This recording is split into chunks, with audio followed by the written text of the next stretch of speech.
எப்போ பாரு இட்லி தோசைக்கு ஒரே சட்னி சாம்பார் சாப்பிட்டு அழுத்து போச்சு. அப்போ கண்டிப்பாக இது மாதிரி ஒருக்கா காரசாரமாக ஒரு கடையில் செஞ்சு சாப்பிடுங்க. டேஸ்ட் நல்லாயிருக்கும். கடையலுக்கு கத்திரிக்காய் நல்லா கட் பண்ணி தண்ணியில் போட்டுக்கலாம். அது கூடவே 5-6 தக்காளி பழத்தையும் அரிஞ்சு வச்சுக்கோங்க.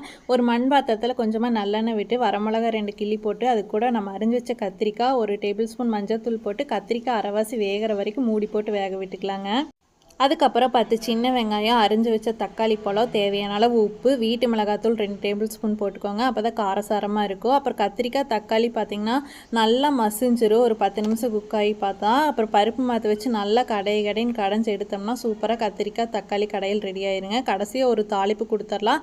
கருவேப்பில், கடலப்பருப்பு, உளுத்தம்பருப்பு, கடுகு எல்லாம் போட்டு ஒரு நல்லெண்ணெயில் தாளித்து கொட்டி சூடான இட்லி தோசைக்கெல்லாம் பரிமாறி சாப்பிட்டா டேஸ்ட் நல்லா இருக்குங்க. கண்டிப்பாக வீட்டில் ட்ரை பண்ணி பாருங்கள். எப்படி இருந்துச்சுன்னு மறக்காமல் கமெண்ட் பண்ணுங்கள். உங்களுக்கு இந்த கத்திரிக்காய் தக்காளி கடையில் பிடிச்சிருந்ததுன்னா வீடியோக்கு ஒரு லைக் பண்ணிவிட்டு சேனலுக்கு ஒரு சப்ஸ்கிரைப் பண்ணிடுங்க. பாய்.